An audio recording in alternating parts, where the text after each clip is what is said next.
Hey there YouTube, this is Dark Spartan again with my very first comic book review, and today I will be reviewing Future's End number 0, which is the book I got on Free Comic Book Day, as you can see there. It's actually the only book I got on Free Comic Book Day because the very first store I went to, the owner was a douchebag, and he was actually falsely advertising that he was having Free Comic Book Day. Even to the point where he was listed on freecomicbookday.com as being a participant. A bunch of people got there at 10:30. About 10:30. The store wasn't supposed to open until 11. He actually didn't show up until 11:20, so he showed up 20 minutes late. And when he got there, he told everybody that he wasn't participating in Free Comic Book Day, and the only reason why he did it was because he wanted people to walk into the store.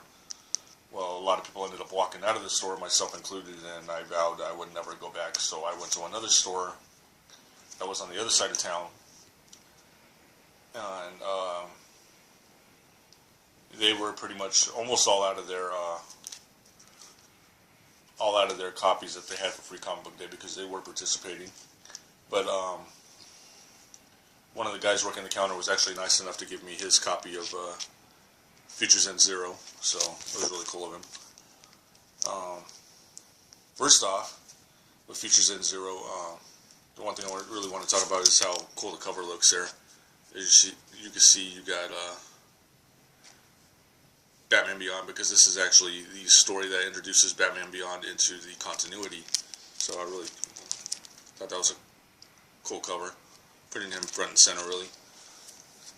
The story is basically, it starts off 35 years into the future, and this machine called Brother Eye, which was created by Bruce Wayne and Mr. Terrific, has taken over.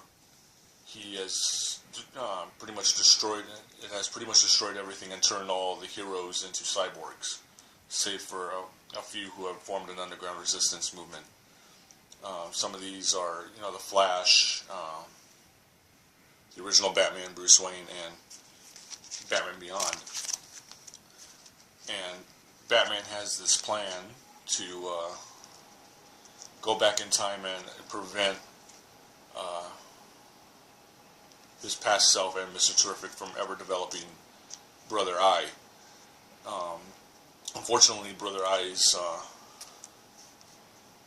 minions, I guess you can call them, the cyborgs, attack, and they mortally wound Bruce Wayne, and Bruce gives the time band that he's wearing around his wrist that would allow him to travel back in time to Terry McGinnis, the Batman Beyond, and tells him that he has to now go back in time and stop Brother Eye from being created. And so Terry does go back in time, but unfortunately something happens to where instead of going back to before everything started, he is now he goes back 30 years instead of 37 years, which was the original plan. So it is now 5 years into at the end of the story, it's now 5 years into the future, and Brother Eye's already been created, and everything that he hoped to prevent has already started. So that's basically what Future's End 0 is about. It's just basically laying the groundwork for the rest of the series, which is a weekly series. It's going to be running, I think, into March of next year. I'm not quite sure about that. But it is a weekly series. Again, on the cover you see there's Batman Beyond, there's Brother Eye. If you look down here, you see some of the cyborgs, some of the heroes that have been turned into cyborgs. There's Green Lantern, Hawkman, Wonder Woman, Batman, the Flash, and Superman. So it's just, again, a really cool cover. But anyway, I'm really enjoying the series so far. I love how they're introducing Batman Beyond into the New 52 continuity. It's really interesting to see where they go from here. I'm just hoping that it being a weekly series that's going to run for almost a year doesn't hinder the storytelling, where, to the point where the storytelling doesn't get bogged down or doesn't slow down or anything like that. you know, I'm really hoping that they can keep up the pace that they've set. Only time will tell, though. So yeah, there's Futures End Zero. So please like, rate, subscribe, comment. Let me know how I'm doing, and I will see you guys next time.